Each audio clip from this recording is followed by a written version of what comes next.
In the spring of 1976, a small plane raced across the sky toward a hospital in Texas, and inside it, a frail old man was slipping away. When they finally examined his body, the doctors were stunned. He was skeletally thin. His hair and his nails had grown long and wild. He had not, it seemed, been properly cared for in a very long time. And here is the part that stops you cold. This ruined, neglected man was one of the richest human beings on the entire planet. He owned airlines, hotels, and a huge stretch of Las Vegas. He had once been the most glamorous man in America, a record-breaking pilot, a Hollywood force, courted by movie stars and presidents.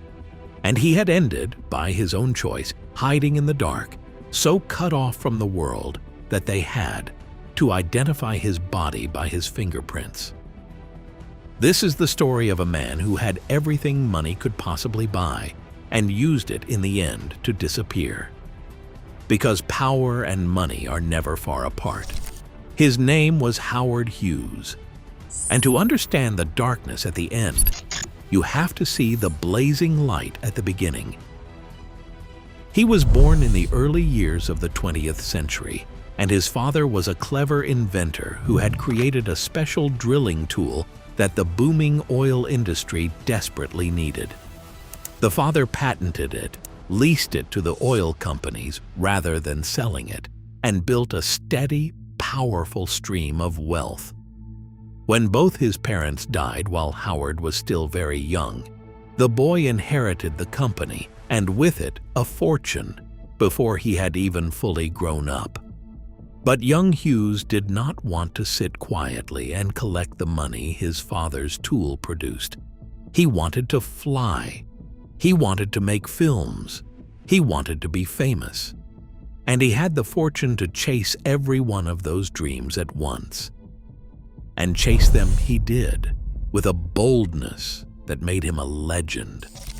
He went to Hollywood and poured money into making motion pictures, some of them wildly expensive, some of them scandalous for their time, and several of them genuine hits that made him a true power in the film world. He dated the most beautiful and famous women of the era, but his greatest passion was the sky. Hughes was not merely a rich man who owned airplanes. He was a gifted and fearless pilot who flew them himself at the edge of what was possible. He set world speed records. He flew around the entire globe in record time and returned to cheering crowds and a hero's welcome. For a while, he was everything America admired: handsome, daring, brilliant, and rich beyond imagining. But the sky, which had given him his glory, also gave him the first crack in the man he would become. Hughes tested his aircraft personally, and that meant he crashed them personally. He survived several accidents, but one of them, a catastrophic crash into a residential neighborhood, very nearly ended him. He was pulled from the wreckage with terrible injuries that would cause him pain for the rest of his life. And to manage that constant grinding pain, he was given powerful medications.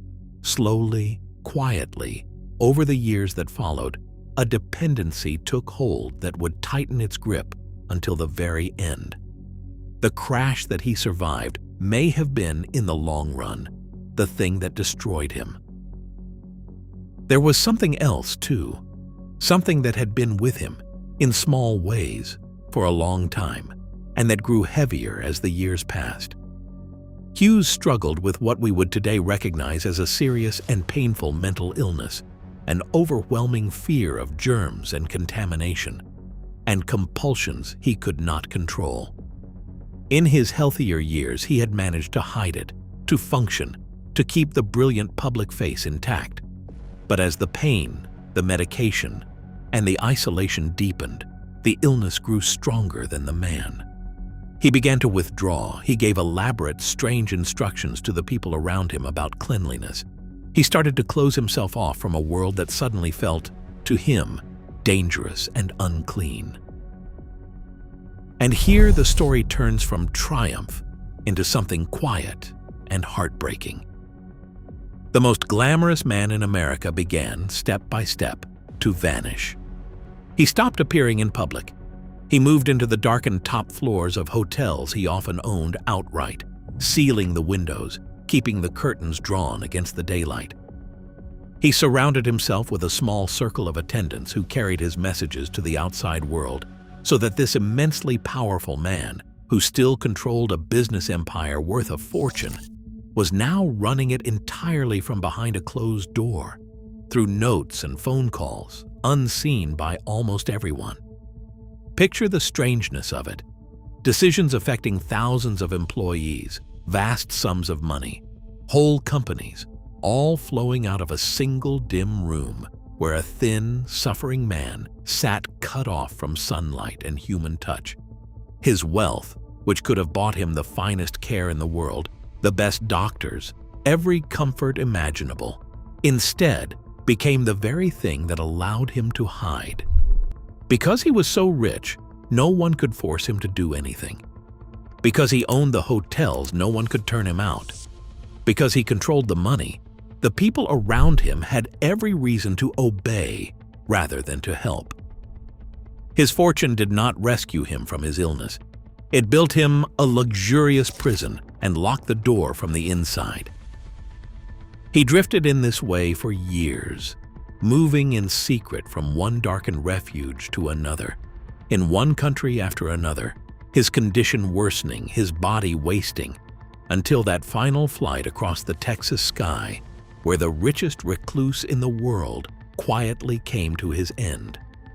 Now, in fairness, it would be cruel and wrong to reduce Howard Hughes to a punchline about a strange rich man, and honesty demands we say so clearly. What happened to him was, at its heart, an illness, a genuine and severe medical condition made worse by chronic pain and the medications meant to treat it. He was not simply eccentric. He was a sick man who tragically had the resources to indulge his illness rather than fight it, surrounded too often by people whose living depended on his money rather than his health. He was also, for much of his life, a real innovator whose work in aviation genuinely advanced the field. He deserves compassion far more than mockery. His is not a funny story. It is a deeply sad one. And that is the uncomfortable truth folded into his fortune. We look at the very rich and we assume their money must be a shield, protecting them from the fears and frailties that trouble the rest of us. Howard Hughes shows us the opposite can be true. That immense wealth, in the wrong moment, with the wrong illness, can remove the very limits and pressures that might otherwise force a struggling person to get help. His money did not save him. It let him disappear. And it reminds us of something we would often rather not admit, that no fortune, however vast, can heal what is broken on the inside, and can sometimes even help it hide. The most glamorous man in America proved it, alone, in the dark. Because power and money are never far apart, discovery continues.